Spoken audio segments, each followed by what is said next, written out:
Nah, kalau yang dibahas tadi ini adalah satu peristiwa, dua TKP.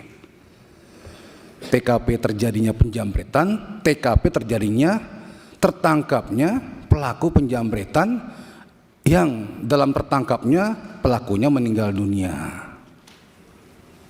Jadi TKP pelaku meninggal dunia itu TKP-nya reskrim, bukan TKP-nya lantas.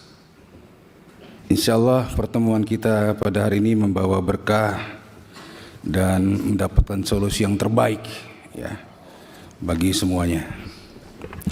Sebelum saya sampaikan apa yang akan saya sampaikan, saya informasikan dulu saya adalah mantan polisi.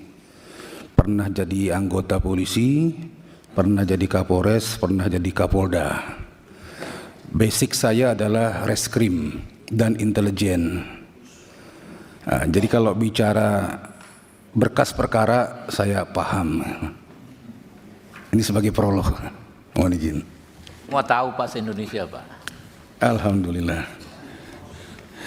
Jadi dalam kasus ini kita coba memahaminya ya dari sudut pandang saya.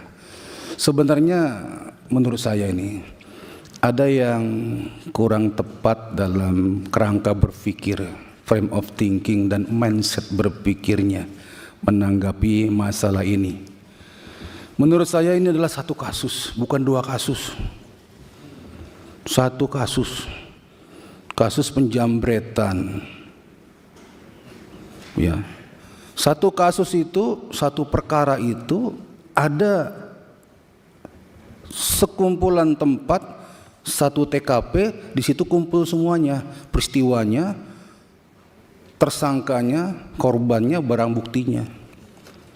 Ada satu peristiwa, banyak TKP-nya, korbannya di situ, barang buktinya di sana, pelakunya di sana, barang bukti lain di sana, ada beberapa TKP lagi.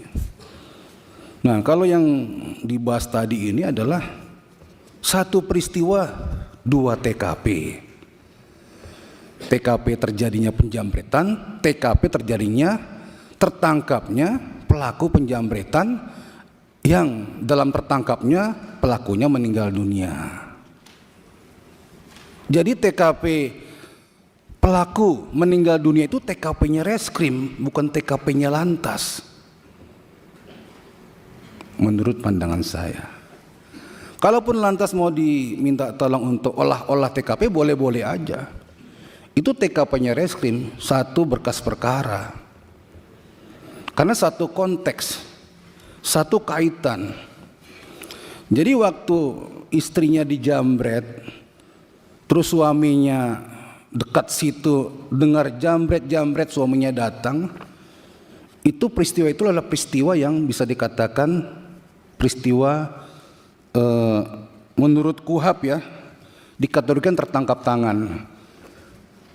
Pada saat kejadian diketahui oleh orang, tidak lama setelah itu atau ditemukan padanya barang bukti yang berkaitan atau diteraki orang. Jadi suaminya itu dalam kondisi tertangkap tangan, istilah hukumnya.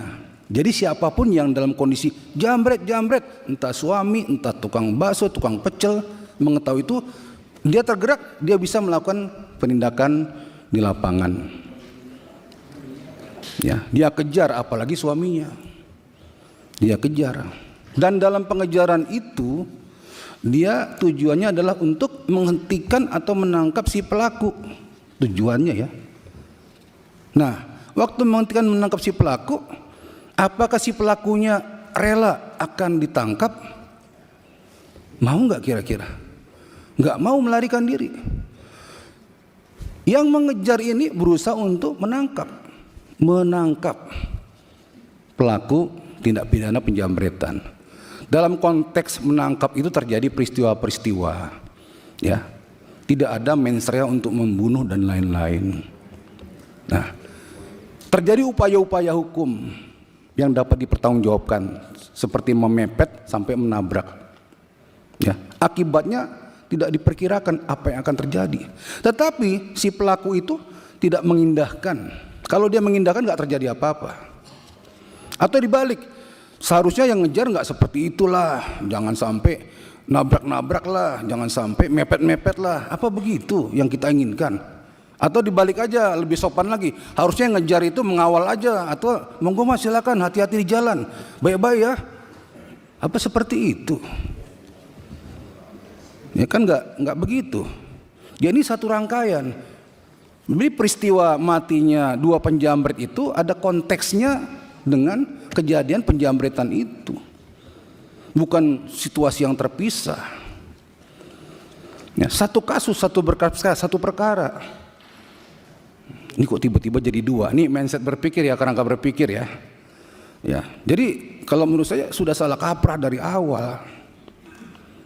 Enggak begitu penanganannya. Apalagi kalau lalu lintas ya, Mas Mulyanto ya.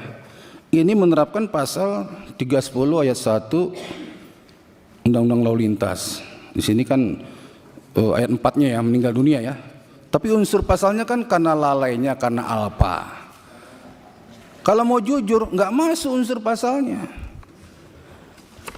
Kalau lihat peristiwanya itu bukan lalai, bukan alpa, memang ditabrak, memang dipepet. Nggak ada lalai, nggak ada alpa di situ. Berarti ada upaya paksa untuk menghentikan dia. Nggak kena pasal 310 itu. Makanya nggak masuk pasal lalu lintas itu, dan tidak ada peristiwa lalu lintas di situ. Yang ada peristiwa hot pursuit kalau Islam meminjam bahasa modernnya lah, pengejaran itu. Ya, satu kasus, satu peristiwa. Jadi satu pasal yaitu penjamretan, dan satu kasus yaitu peristiwa penjamretan. Tidak ada kasus lalu lintas di sini. Ya, satu rangkaian itu. Jadi kalau kejadian sudah jelas, diurai sudah jelas, memang cukup unsur untuk dikatakan ini pidana penjamretan, dan reserse sudah bekerja, terpenuhi unsur itu, dan tersangkanya meninggal dunia, sehingga dihentikanlah kasusnya karena tersangka meninggal dunia. Case close, tutup, selesai. Nggak ada kasus lalu lintas itu, terlalu jauh. Apalagi minta pendapat ahli. Maaf nih, apa sudah nggak mampu lagi berpikir sampai minta pendapat ahli untuk mindset yang seperti saya, sesederhana itu gitu. Pak Ketua, bagi saya tidak ada kasus lalu lintas itu. Ya, yang ada kasus penjamretan, terungkap, terbukti, tersangka meninggal dunia, kasus tutup. Saya minta kasus ini dihentikan, tidak ada debat-debat kusir lagi di sini.